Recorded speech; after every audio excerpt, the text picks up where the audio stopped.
It's incredible how fascinating nature continues to be.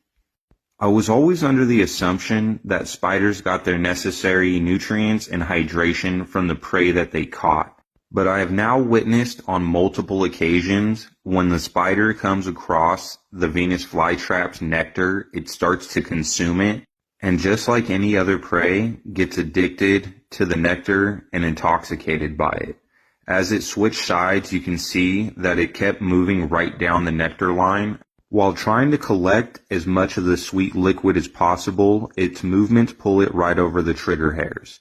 Once the trap is spring closed, it's essential that the prey keeps on moving to stimulate the trigger hairs and let the plant know that it's caught something alive and that it's worth starting the digestive process. As the prey starts to feel the grasp of the plant and move faster and faster, the plant becomes more certain and more dedicated to the digestive process much faster.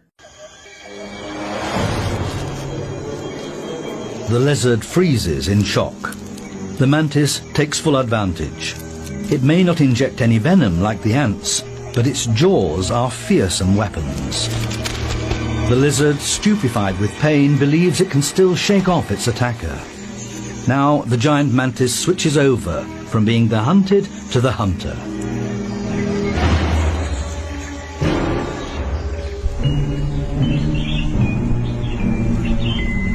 It sets to work without a moment's delay. In a few hours, the lizard will be a mere skeleton.